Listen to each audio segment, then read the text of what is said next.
ती पेन होती. जिवंत नव्हती, पण प्रत्येक जिवंत माणसाचं आयुष्य तिच्या टोकावर येऊन थांबत होतं. तिला लिहायचं होतं सुख, हसण्याच्या ओळी, थोडा दिलासा देणारे शब्द, कोणाच्या तरी मनावरचं ओझं हलकं करणारी वाक्य. पण पेनला कधी विचारलंच गेलं नाही, तुला काय लिहायचंय? तिला फक्त हात बदलत गेले आणि प्रत्येक हातासोबत तिचं नशीबही बदलत गेलं. पहिल्यांदा ती डॉक्टरच्या हातात गेली.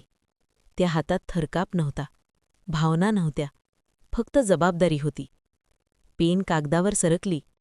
तपासणीचे आकडे, तारीख, वेळ, औषधांचे नाव आणि शेवटी एक वाक्य, स्थिती गंभीर आहे. त्या एका वाक्याने एखादं घर शांत झालं, एखादी आई आतून कोसळली, एखाद्या माणसाने पहिल्यांदा मृत्यूचा विचार केला. पेन औषधं लिहित होती, पण तिच्या शाईत भीती मिसळलेली होती. कोणी बरा होतोय, कोणी अजून थांबतोय, कोणी नशीब आजमावतोय, हे सगळं पेन पाहत होती, पण लिहू शकत नव्हती. मग ती वकिलाच्या हातात गेली.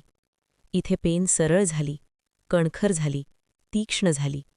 इथे भावना गैरहजर होत्या आणि शब्दांना वजन होतं. एक शब्द दोषी ठरवत होता, एक शब्द निर्दोष. आईचं रडणं पुरावा बनलं, माणसाचं आयुष्य केस नंबर झालं. पेन इथे दुःख लिहित नव्हती, ती दुःखाचं वर्गीकरण करत होती. कलम लागू होईल या वाक्यात एका आयुष्याची दिशा बदलत होती.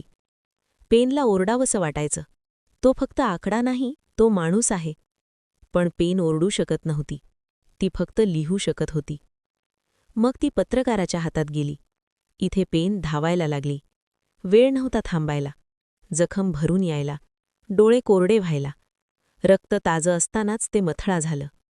ब्रेकिंग न्यूज म्हणजे कोणाचं तरी आयुष्य उघडं पाडणं. पेन विचार करत नव्हती, ही बातमी कोणाला तोडेल का? ती फक्त विचार करत होती, ही बातमी चालेल का? दुःख इथे लोकांसमोर आलं, पण कुणाच्याही मनात थांबलं नाही. मग शेवटी ती न्यायाधीशाच्या हातात गेली. इथे पेन थांबली. खूप विचार झाला, खूप कागद उलटले गेले आणि शेवटी एक वाक्य लिहिलं गेलं. त्या एका वाक्याने कोणाला शिक्षा झाली, कोणाला मोकळा श्वास मिळाला. पेन देव नव्हती, पण देवासारखा निर्णय तिच्या शाईतून उतरला. तरीही त्या निर्णयात कोणाचंही समाधान पूर्ण नव्हतं. आणि या सगळ्यात पेनचं स्वतःचं आयुष्य हळूहळू गळत गेलं. तिच्या मनात उपचारांचे शब्द होते, पण कागदावर निदान उतरायचं. तिच्या मनात समेटाची भाषा होती, पण कागदावर तुटलेली नाती लिहिली जायची. तिच्या मनात थांबण्याची विनंती होती, पण कागदावर अंतिम निर्णय उमटायचे.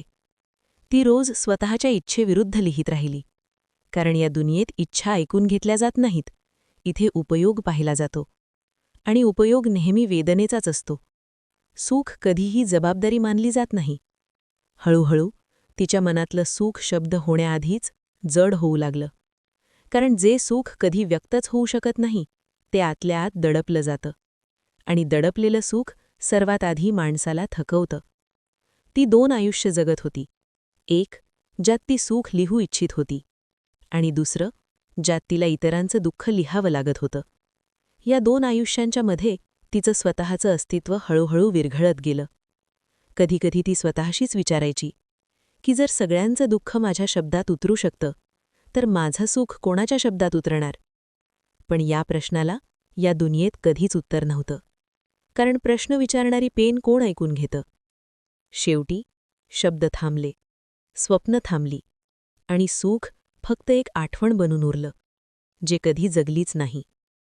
ती पेन होती, म्हणून जगानं तिच्या हातातून सगळ्यांचं दुःख अतिशय नीट उतरवून घेतलं.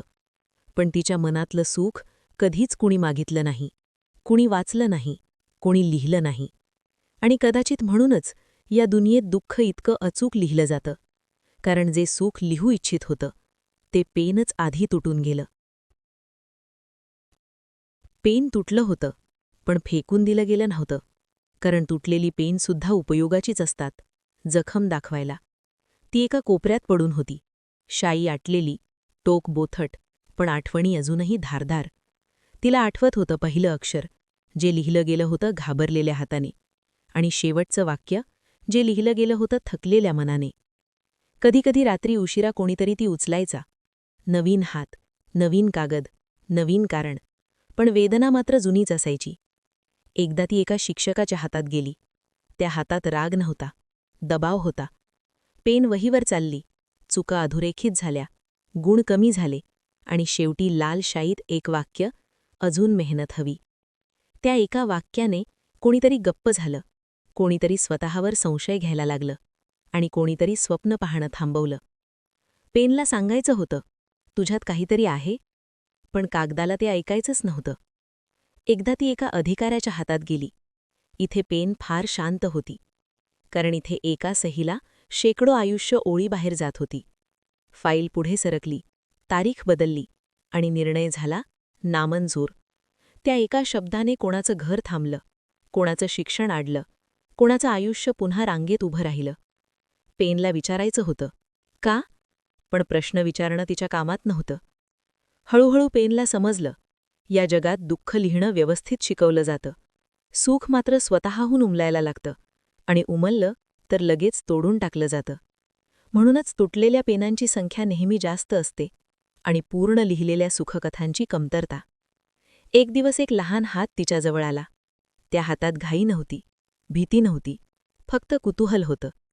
त्या मुलाने कागदावर काहीच लिहिलं नाही, फक्त पेन धरून खूप वेळ बसून राहिला. जणू काही तो पेनचा ऐकत होता. त्या क्षणी पेनला पहिल्यांदा वाटलं, कोणीतरी आहे जो लिहिण्याआधी समजून घेतोय. मुलाने शेवटी एकच ओळ लिहिली, आज मला थोडं बरं वाटतं. ती ओळ खूप साधी होती, पण पेनच्या शाईत ती पहिलीचच हलकी ओळ होती. पेन अजूनही तुटलेलीच होती, पण त्या एका ओळीने तिला आठवलं, सुख मोठं असावं लागत नाही, ते नोंद व्हायला लागत नाही, ते फाईलमध्ये जपायला लागत नाही. कधीकधी सुख फक्त कोणीतरी ऐकलं जातं इतकंच असतं. आणि म्हणूनच पेन अजूनही लिहितंय, कमी शब्दात, हळूहळू, जपून.